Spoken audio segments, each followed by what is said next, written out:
Om Shri Gurubhyo Namaha. Gurukula Vasam, living in Guru's household. Rajangam or government is meant to make our normal life carefree. Law abiding citizens should not be troubled by unlawful elements. Physically weak should not be bossed over by the strong. To provide this protection and make other creature comforts available to the common man, we had a king in the past who ruled over the land with the help of a team of ministers. Now, we do not have the king, but still have a team of ministers with a chief or prime minister as the head. Whatever it is, we all do service under the government in some capacity and pay the taxes. This world is not eternal. We have to find a place in the eternal world. There are 6 internal enemies who are strong, powerful, and under no one's control or law. They are Kamam, Krodham, Lobham, Moham, Madam, and Ashcharyam, meaning a whole collection of feelings such as misdirected desire, violent anger, miserliness, with greed, passion, egoistic pride, envy, and wonder. If we can guard ourselves from these internal enemies and progress through devotion, meditation, and awareness, then we can and may arrive at our destination. That eternal is now and forever within us only, but is seemingly far away, and to reach there is Brahma Prayatnam or a Herculean task. The direction pointer, driver, enabler, provider, friend, guide, philosopher, helper, mentor, king, and government is the Acharya or Guru. It is not enough if we are comfortable in this world. Even if we are uncomfortable here does not matter, but it is more important to reach the eternal and not keep coming back. During this temporary transient period, we have to make way for the permanent. At a young age, we are more flexible and adaptable, whereas we are more stiff and rigid in our latter years. So, it is important that we are guided on to the right path at a young age itself.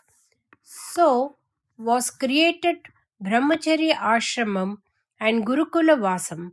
But this does not mean, however, that at that young age itself the jiva or the individual soul was literally short circuited by being told that this world is all a big lie and only the inner world and Paramatma are real and true. It is true that in Gurukula Vasam, Atma Vidya Shastras were taught, but it did not mean that the student was driven away from the worldly life. Straight away, all the Vidyas and Shastras were taught during this period, which included many of the modern day sciences, arts, crafts, literature, dance, drama, and music. Our forefathers were very much aware that in this huge drama stage of this world, things happen in an orderly fashion. They knew that the small of a fruit goes through many stages before it matures into fruition. There are some beautiful words to describe these stages in Tamil and Sanskrit, which to my knowledge are lacking in English. Like back and small of the back, you simply add a small of the dash. In Tamil, it is arumbu, mottu, poo or pinju, kai and kani or param. Rarely someone somewhere at a very young age itself could have become completely dispassionate, detached, and devoid of involvement. Our forefathers were well aware that all others have to and can progress only step by step. Now, KTSV adds, it is interesting to note that Periwal himself, who is lecturing here, was suddenly elevated to the level of Jagadguru at the young age of 13. He became Kanchi Kamakoti Matha Adipati when he was less than 13 years of age because the previous incumbent attained Siddhi. Someone else from among the Ashramites was selected who also attained Siddhi within a fortnight. A new permanent incumbent had to be selected. Normally, a Pudiya Perival, as he is endearingly addressed, goes through long years of apprenticeship. In his case, he did not have even this. One day he was a child in a household, next day he was the Jagadguru. But the arrangement should progress step by step and not regress. That is why, after a period of brahmacharyam, was grahastham, in which you get married, begot children, earned an income, managed your affairs, looked after your family, behaved as a responsible member of the society, paid your taxes, and looked after sadhus and atheists, guests. During all this, you continued your Vedika karmas.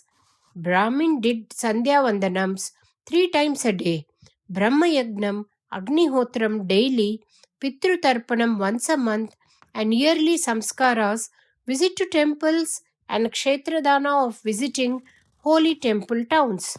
Some of them taught other craftsmen their trade.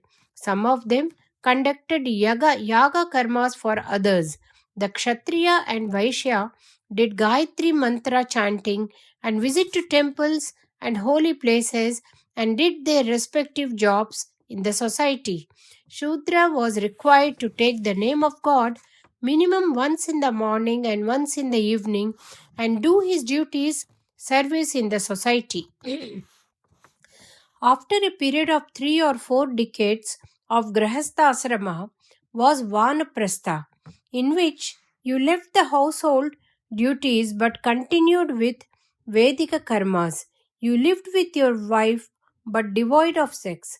In the modern times, this is comparable with retired life as it should be. You are in the world but not involved. KTSB adds, not anyhow like the king of Malaysia who got married a second time at the age of 67 to a widow, both with 2 children from their first marriages. Vanaprastha was as preparatory to taking up sannyasa, in which you did not take up anything new but gave up everything, including Vedika karmas. You did not stay in one place more than a day. You ate the food that people gave you as a bhiksha alms. No more relations and no more attachments. The worldly life cannot be given up suddenly, but simultaneously, life's mission is not to be forgotten either. It does not matter if you do not attain to the pinnacle or peak, but should not fall to the lowest bottom either. That is why the Dharma Shastras were guideposts so that you retained Atma Chintana, divine devotion, good behavior, tendency to be helpful to others and society at every stage in your life. In the early stages itself, the seed for the supreme Paramatatva should be sown. Even though one may not completely surrender to the idea, then during all his life, this fledgling plant has to be nurtured. That is why in Brahmacharya Ashrama itself, Vedas and Upanishads are taught. He does not, cannot, and is not expected to straightaway do Atma Vichara and become Jivan Mukta, that is attained to Nirvana or Mukti. It is like a fixed deposit in the bank. Till he attains to maturity, he keeps getting some interest. Then, at a suitable time, he can draw it completely.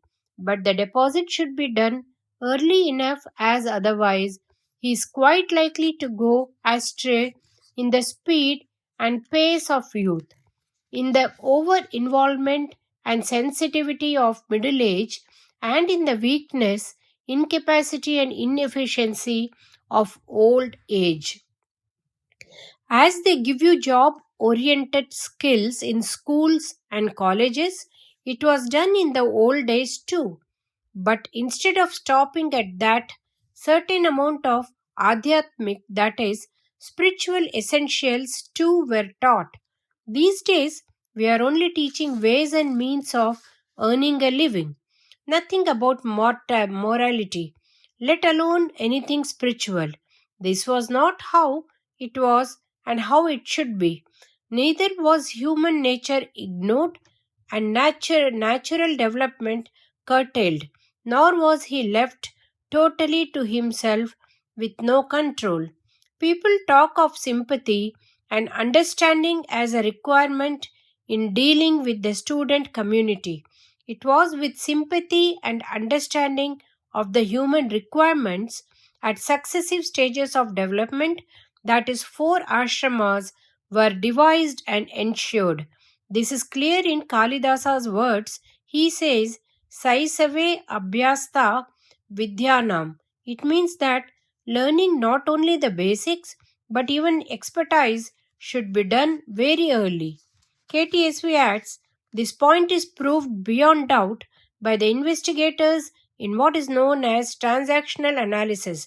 They hold that a person's personality is almost totally made up by the time he or she is 5 years of age. Subsequently, whatever happens are only slight amendments and modifications. Now, Vedas and Upanishads too should be learnt then at a young age. It does not mean, however, that you straightaway run to a corner and catch hold of your nose, so to say. Then Kalidasa says, Yauvane Visheshinam. Visheshinam. In youth, he says, taking over responsibilities, one should experience worldly life with ups and downs, comforts and difficulties.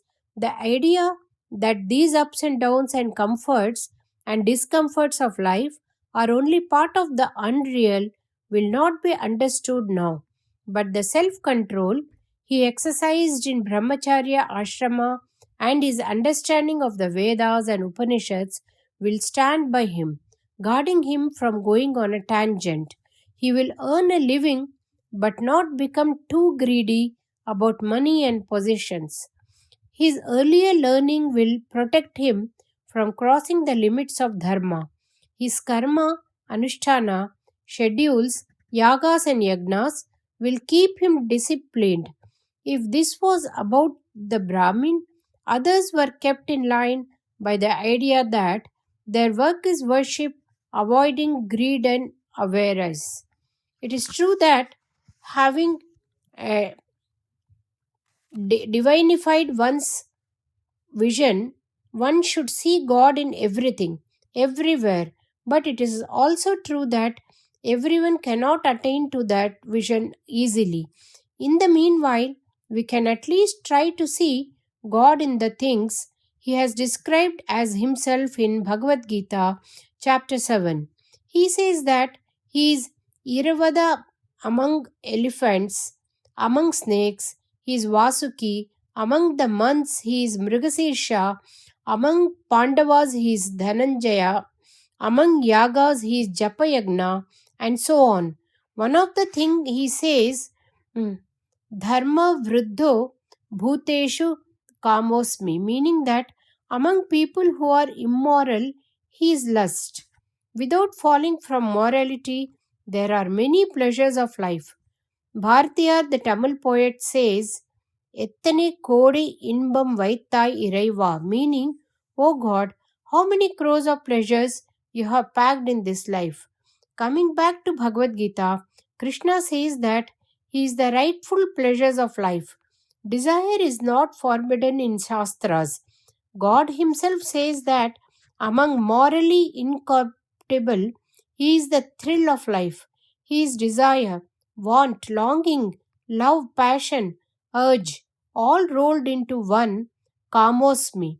This is approved in youth, Yavvane Visheshinam, as said by Kalidasa. Kalidasa. Then, as time goes by, the pull of desire must come down. As the effect of karma anushtana increases, automatically the command of desire, want, anger, and such things mellow down by the time one reaches middle age. Now, Vartake Munivrittinam, says Kalidasa. This is the time one should be approaching Mahatmas, Gyanis, Rishis in the search for a guru and listen to their talks and advices. At this point in one's life, all wants, needs, requirements, necessities, and desires would be lessening in influence. Viragam or Vitaragam. Now is the time to spend more time on Atma Chintana, Tapasya, Bhagavad Dhyanam, and control of mind to nullity. Now is the time for Vanaprastha Ashrama to leave the family and relatives and retire to a secluded place only with your wife. Wife also is not required for anything other than assistance in Vedika Karma Anushtana. Then is the last stage of sannyasa. Kalidasa says, Yogane Nanta Tanu Tyajam, that is, leave karma anushtana too. Sacrifice everything, including the body. No tears, no regrets, no complaints, no balances, nothing due, no credits, no debits, no accounts to be settled. Total satisfaction, complete clarity, peace, peace, peace. Om Shanti, Om Shanti, Om Shanti. If your question is as to where and when was the foundation laid for that bliss of separateness, dissolving in oneness, of the Jiva merging into Paramatma, the individual soul subsiding in the universal, the answer is Saisave Abhyasta Vidyanam. It is the moral foundation laid in childhood that stands by him throughout one's life. It makes him aware that all other events of life are only transient points and not the destination. Childhood is the time to inculcate discipline. What is the first requirement of discipline? Humility, control, and contentness are the three basics for discipline. Humbleness is essential for self control and control by authority. For all good qualities, Vinayam is the backdrop. Vinayam is lack of pride and head weight and a willingness to learn. More than medicine, diet is important for the patient to recover health. Similarly, for all students, Vinayam is the essential quality required. Actually, the student was called Vinayan. That is, he had the humility, humbleness, and willingness to learn. By the time he was 8 years of age, he was given the Yagnopavitam by a function called Upanayanam, otherwise called the Poonal Kalyanam. What is Upanayanam? Nayanam is the act of escorting. The blind man has to be escorted by someone else. From this, you can understand that it is the eye which takes us places. That is why the eyes are called Nayanam. Upa means close, near. So Upanayanam means giving the young boy Yagnopavitam to enable him to do the Trikala Sandhyavandanam, morning, afternoon, and evening, and escort him to the Guru for Gurukula Vasam. Till now, he was playing around as a child, and now he undertakes a responsible, disciplined Brahmacharya ashrama. Ashrama here does not necessarily mean being closeted away in an asylum, but an important stage of one's life. In Brahmacharya ashrama, the Guru is the most important person. In this first ashrama, Guru is the be all and end all. Finally, in the sannyasa ashrama too, another Guru comes into play. To cut the Poonal or Yagnopavitam given now, that Guru has to come. What the first Guru taught as the aim of all Upanishads as Brahman, to enable him to realize that Brahman, the second Guru, comes as a sannyasi Guru. By Guru Parampara, we mean that line of sannyasi Guru whom are reverentially prostrate to. But it is the first Guru in Brahmacharya Gurukula Vasam who enables us to acquire the merits to be able to approach the Sannyasi Guru. The first Guru teaches us all the Vidyas, education, arts and crafts. This Guru is not a sannyasi. The first Guru is called Vedavit, one who knows the Vedas, and the final Guru is called Brahmavit, one who knows the Brahman. This initial Guru, who is a Vedavit, has bookish knowledge of Brahman but may not be aware. He is yet to go to a sannyasi Guru and take sannyasa and do Brahma Anushtanam, Brahma Anusandanam. But this does not mean that he is anything less. He is exactly as he should be as per ashrama dharma. If the student is required to be full of vinayam, the guru should be capable of inculcating that vinayam and be able to live in a manner that will evoke the natural respect of the student. He should be unfailing in observance of his karmas. He should be morally incorruptible. While being strict with the students, he should have adequate care and concern for a child who has left his parents to live with him. The student, as he is called, Vinayan, has another name as Antevasi, meaning in living or with living. Like Upanayanam means taking the student near automatically also means near the Guru. Antevasi automatically means student living with the Guru. Actually, Ante does not mean with or near but inside. Like the words Antarangam, Antaratma, Antaryami, Anta means inside. Inside not only means in the same house but also in the heart. The Guru should keep the Sishya in his heart. That is how loving he should be. He has a very big responsibility towards the student. If he does not fulfill that responsibility, he will suffer most. Nowadays, often teachers can be heard saying, "How does it matter whether the student is successful or not? I get my pay." A guru running a Gurukula cannot afford to have that sort of an attitude because the Guru Sishya relationship is not a business contract. The present day condition is far below a business contract, even. In business, at least, they will insist on true value for the money in return. Though the student might have paid for the tuition, his failure does not affect the teacher these days. But the Guru in the Gurukula has undertaken an enormous responsibility. What is that? Niti Shastram says, Sishya Krutam Papam Gurum Vrajet. That is, the effect of the sins of omission and commission by the Sishya accrues to the Guru. That means that the Guru not only takes the responsibility to teach the student but also for maintaining the student in an acceptable level of discipline. He is concerned not only about the behavior but also the attitude. If he does not live up to his undertaking, he is punishable. The Guru has to suffer for not having corrected the Sishya. In a family, the wife's errant behavior affects the husband and not her, because it is his responsibility to advise and guide her suitably on to the right path. Even in national affairs, they fail to correct the citizen. If the king commits mistakes, the papa accrues to the Raja Purohitar or religious advisor in the king's court.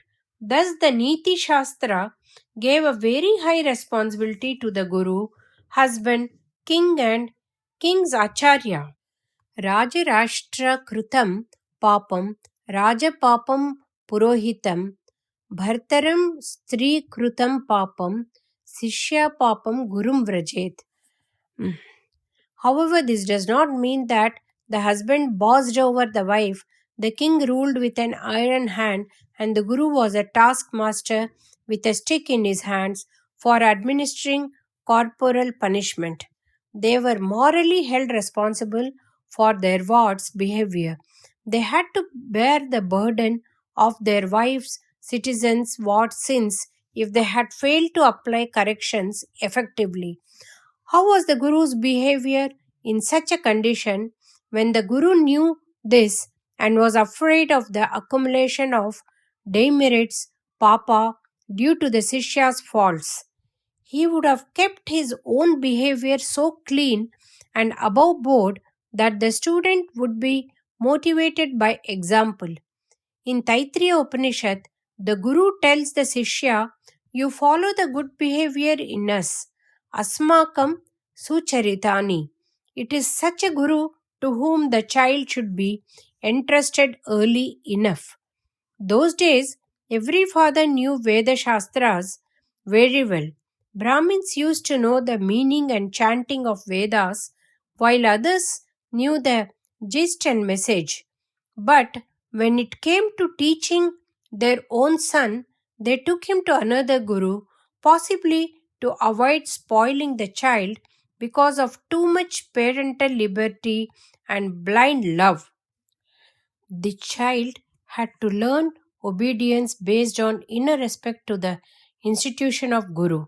You can glean this fact through the Upanishads. Bharadwaja was a great learned Guru himself, but when it came to putting his son Sukesa in Gurukula, after a search, he took his son to Pippalada with Sukesha holding samit or pieces of small twigs usable in yaga for giving it to the guru. Mm. Prashnopanishad starts like that. For easily pleased gurus, offer of summit was most welcome for conduct of yagnas. There are many such examples. In Chandogya Upanishad, there is mention of Svetaketu, who does Vidyabhyasam under his own father and does not fare well. When he goes to the king's court, there to be questioned by one Pravahana, this seems to indirectly convey that education under one's own father was not much appreciated. What is called Adakkam in Tamil and Vinaya in Sanskrit, a quality that combines humbleness and contentness, is very difficult to obtain or cultivate, especially with more education. Pride that one is educated will keep increasing. This is elaborated in another story about Svetaketu in Chandogya Upanishad. He returns after a period of 12 years of Gurukula Vasam under other gurus with the pride that he had learnt everything. Then his own father shatters his pride and makes him realize that he knows nothing about Brahma Jnana. He causes his son to request with a bowed head that he may please be given Upadesha by his own father on Brahmagyana. The children were sent to other teachers for Gurukula Vasam for the main purpose of inculcating the essential quality of Adakkam. What we see now is that when sent to hostels, children's behavior becomes even worse. Nowadays, the reason for this is the teacher's lack of character qualities. The second reason is the strict framework of tight schedules that were enforced in the Gurukula. The most important part of that schedule was Bhikshacharyam, which means to beg and collect alms. Immediately after the Yagnopavitam ceremony was over, the father of the boy would say Bhikshacharyam Chara, which means go and beg for alms and hand over what you collect to your guru. Even if the father was very rich and the son will inherit all that one day, he must make his son go through the experience of Gurukula Vasam and Bhikshascharyam. The boy is supposed to reply Badham to mean okay, I will do as ordered. However rich the boy may be, He had to wear a strip of cloth around his loins and go to each house and stand with a begging bowl and say, Bhavati Bhiksham Dehi. This was to inculcate humility, humbleness, adakkam, and vinayam.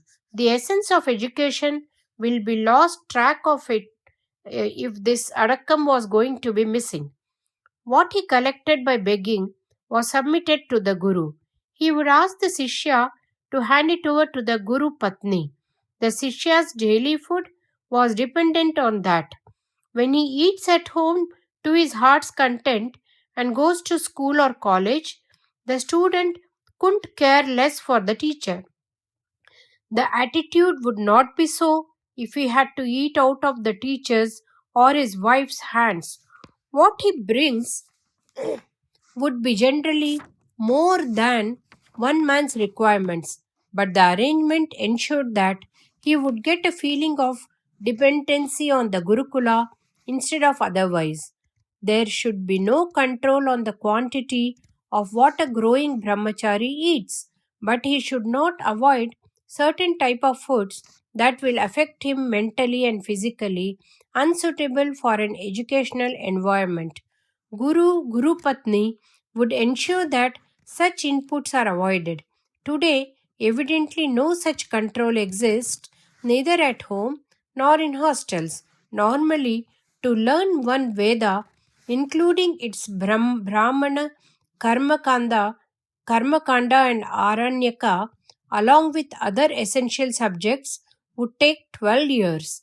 He came to the Guru at about 8 and remains there at least up to around 20 years of age. By the time he is 14 to 15, adolescence comes in with concurrent changes in the mental makeup and temptations.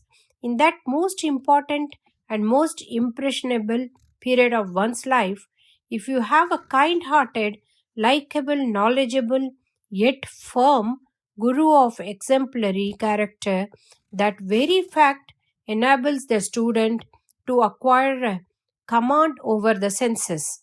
If the Gurukula Vasam and Bhiksha Danam had been created in the latter years, it would not have been as effective as the one already in vogue since 8 years of age. If we try to construct a buttress, buttress wall against a flood, it will wash away not only the wall but also those who are working to create one. That is why our Shastra says 6 to 7 years before adolescence, the child should get used to Gurukula Vasam and Bhiksha Danam. Before Kamam can enter inside his mind, Gayatri has already entered and started reinforcing his defenses against potential threats. Brahmacharya ashrama schedules, restrictions, and control added to Bhikshacharyam have already instilled much adakkam, including control of the senses, in the student. Then he will not only be a brahmachari in name, but in reality too, he will be moving in Brahmam, and that is Brahmacharyam. I compared the king and government of this world to the Guru for the inner or spiritual world. I said that the initial Guru, being Brahmacharya Ashrama, who laid the foundation for our education, is as important as the Sannyasi Guru, who gives us Pranama Upadesha and Mahavakya Upadesha. Don't we serve the government in various ways and pay the taxes? Similarly, we should serve the initial and end gurus and pay them Guru Dakshina. We can never get anything from anybody without giving them something in return, whatever it is that we get. It will be useful and long lasting only if we give value for value. For Sannyasa Guru, money is not so important as service and obedience. To the Vidyabhyasa Guru, both money and service are to be given, rendered. He has a household. For that, it is not enough to give the food material obtained by Bhikshacharyam. He has to do various yagas and other karma anushtana. For this, the Shishya has to give material and money. As it happens now, if you pay fees during education, that may lead to an idea that the Guru is dependent on us. The devotion to Guru will vanish. So, this Guru Dakshina is given at the end of Gurukula Vasam before returning to one's worldly life. As per Shastras, the Shishya has to give what the Guru asks for, though one can never pay back for what the Guru gives. One should try to in terms of service and money kind. Till peace and Vinayam prevailed, education flourished. Now, there are as many agencies as possible at work in agitating and pulling the mind of the student in humpty number different directions. Drama, cinema, storybooks, TV serials, advertisements, magazines, cell phones, iPad, tablet, and so many avenues of social media start affecting the mind of the child from his birth. They disturb the peace of the mind and agitate. Another enemy is anger and hate. From the school days, the political parties are interested in creating the so called young wing of the party with the eye on future vote banks. Student union elections and the related political orientation of the children's minds are the bane of the modern world. With the dwindling of Vinayam, pride and Ahambhavam have to come in filling in. It is not Vidya anymore. It is Avidya, arts and crafts and cleverness, thuggery and skullduggery. If the boy is given tuition at home, the boy is the Lord and the Guru is a servant. So also in schools and colleges, the student behaves like a lord. He goes on strike and tries to physically beat up the warden and teacher. In all these places, they take money first, but in Gurukulam, the dakshina is to paid only in the end. In these things, the psychological insight that our forefathers had is really surprising. Having lovingly interacted with the Guru for a number of years, the student himself will feel indebted and deliberate on how he can never be able to fully compensate the Guru. On such occasions, there have been Gurus who have asked for the impossible, such as Indrani's earrings or the gem from the head of the snake. But such people were rare indeed. Maybe some of them were wishing to prove that that was nothing impossible to the Sishya. Normally, the Guru lot were self satisfied, people easily pleased. In Bhagavad Gita, Sri Krishna says, Tat Vidhi Pranipadena Pariprashnena Sevaya Upadeshyanti Te Jnanam Jnaninaha Tatvadarshinaha. If you want to know about Paramatma Tattva, go to Jnanis who know. Behave with them with adakam and humility. Pranipadena. Serve them well, Sevaya. Attentively listen and absorb the Upadeshas by repeatedly questioning and clarifying doubts. Pariprasena. If you are like that, they will certainly give you Jnanopadesha, he says, because he is talking about Tattvadarshina Jnanina. There is no mention of the Guru Dakshina. Only service, Sevaya, is mentioned. But in Taittiriya Upanishad, it is clearly mentioned that for the Guru who does Vidyabhyasam, render service and give the Dakshina as asked for, Acharyaya Priyam Danam Ahrutya. Just because the Upanishad tells the Sishya to give whatever asked for does not mean that Guru will suddenly become greedy and ask for the moon. Like the Sishya has a code of conduct, the Guru has much higher norms to live up to. In Taittiriya Upanishad, a Guru's advice to the Sishya prior to his departure after finishing 12 years of Gurukula Vasam is worth taking note of. The talk being quoted here is equivalent to the convocation address given while passing out after graduation in any university. It goes Satyam Vada, Dharmam Chara, Matru Devo Bhava, Pitru Devo Bhava, Acharya Devo Bhava, Atiti Devo Bhava, and so on, meaning that what is given in the next para. Speak the truth, stand by moral standards, do not refrain from chanting the Vedas even for a single day, meaning never let your profession go by default.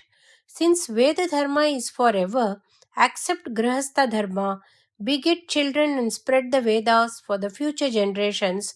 Never let your Deva, Rishi, Pitru, Bhuta, and Jiva karmas go by default. Consider your mother, father, teacher, and guest as God. Having said all that, and some, the Guru adds, whatever good attitude and behavior you have seen and observed in us, emulate, do not go contrary to that. I am sure that the Guru must have been very well behaved to be able to say that. As this last sentence may be construed as self advertisement, he immediately adds, you are likely to come across people better than us in many ways. I will tell you as to how to behave with them. Then he goes on to describe as how the Sishya should get along with those people who are higher in status in education, behavior, and social standing. Like the Sishya, the Guru had to have Vinayam too.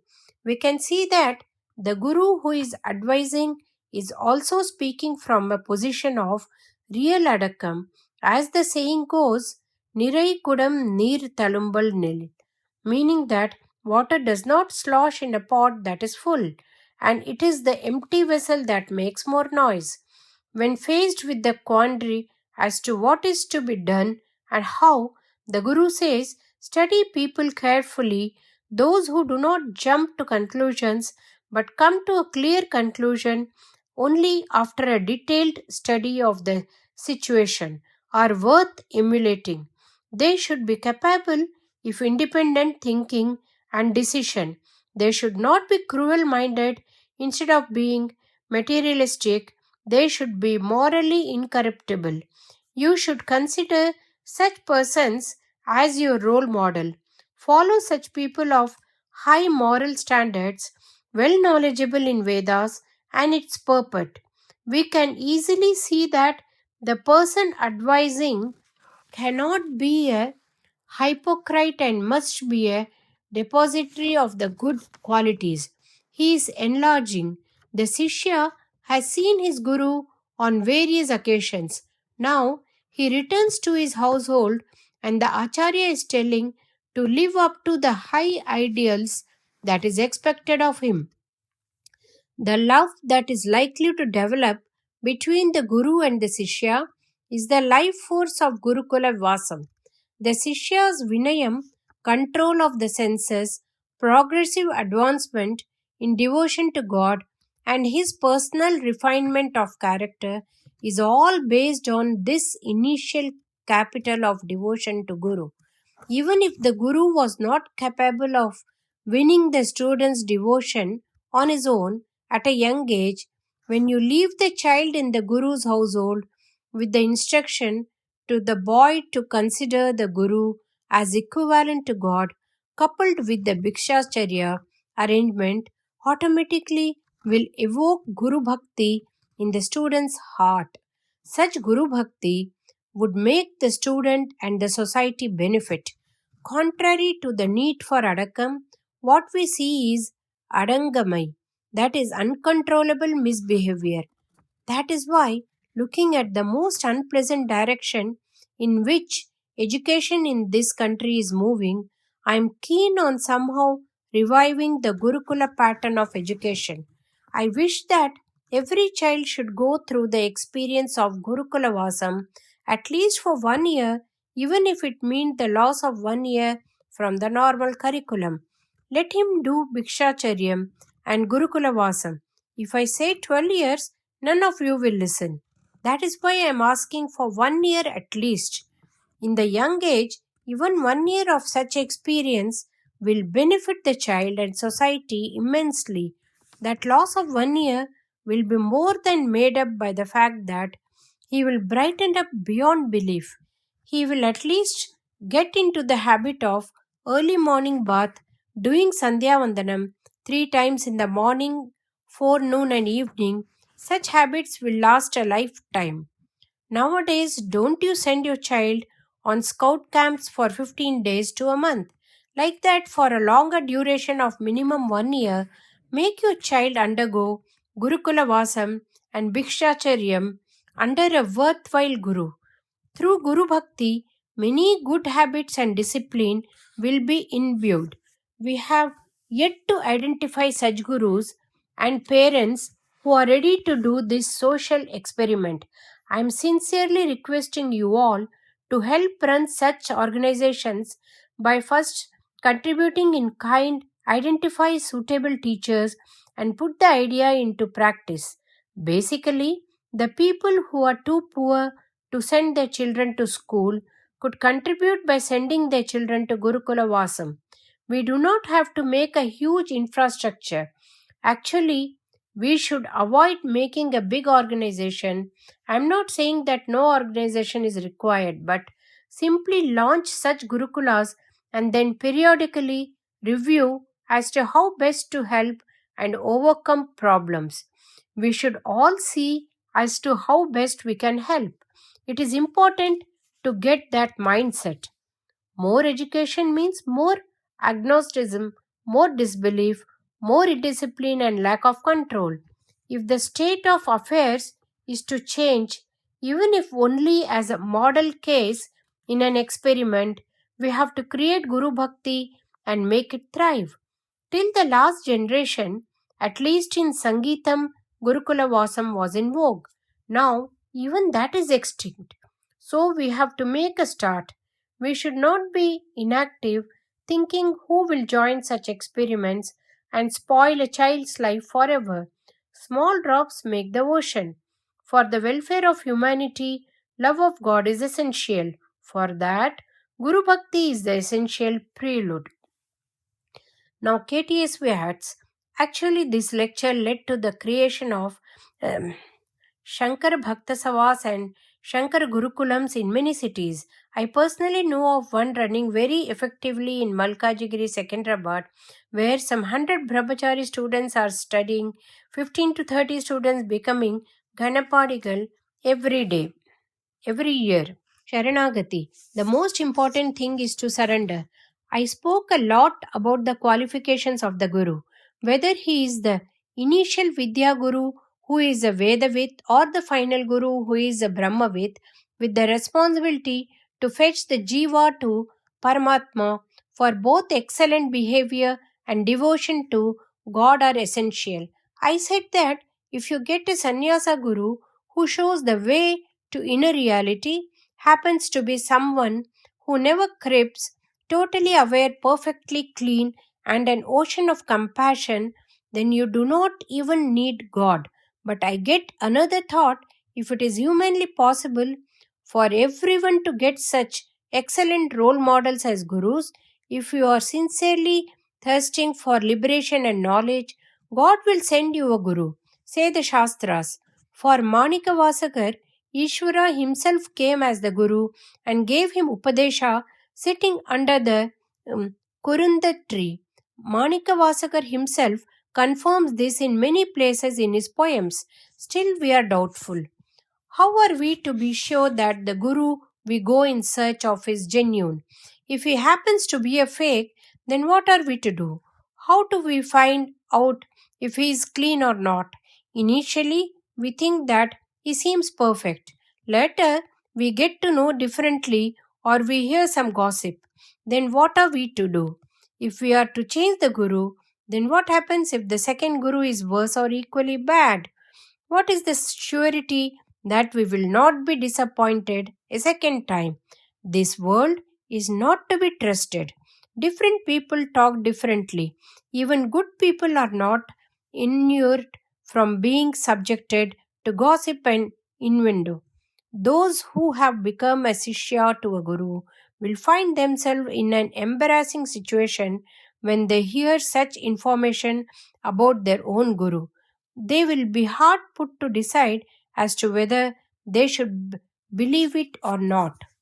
What can we do about this? This is not a major issue. In the case of the Vidyabhyasa Guru, we are not expecting any outlandish character qualities in him. Mostly, his aberrations of any may be within human frailties. As a married man with a family of his own, there is not much scope for too much worry. Anyhow, we will be students under him in an age when we will not be too interested in judging him. Having been told that he is to be treated as God, the student is not likely to be troubled too much. The problem is more with respect to the sannyasa guru, who is meant for our inner cleanliness and moksha. How to trust him? What do we do? If we find some faults in him, if we leave him, is it a sin? Is it Guru Droham tantamount to disloyalty? What happens if our assessment has been wrong? Let me answer these questions to the extent I am capable of. I take back all that I said earlier about the required character qualities of a guru. That is, I am telling you now to stop assessing the guru. As the child is with the Vidyabhyasa guru, put all your guards down with this guru also. With this guru who is to show you the path of moksha, even old Sishyas should place total trust. It does not matter if this is considered as blind belief. We searched for a guru. We came to this guru believing him to be clean, wholesome, and beyond corruption. If we thought him to be anything less, we would not have come to him. Now, if we get doubts, what can be done? Before going to another guru, the problem of disloyalty to this guru remains to be solved. What is the surety of this guru? The only solution is to accept this guru as God given, as meant for us despite his apparent faults. Not only that, God has sent him. Shastras say that God himself has come as the guru. All the questions about assessing his behavior arise only when we think of him as a simple mortal human being. When we think of him as God in human form, we can stop our assessment. Can there be a God with faults? Even what is seemingly false may only be an error in our perspective. Let us look at it like that.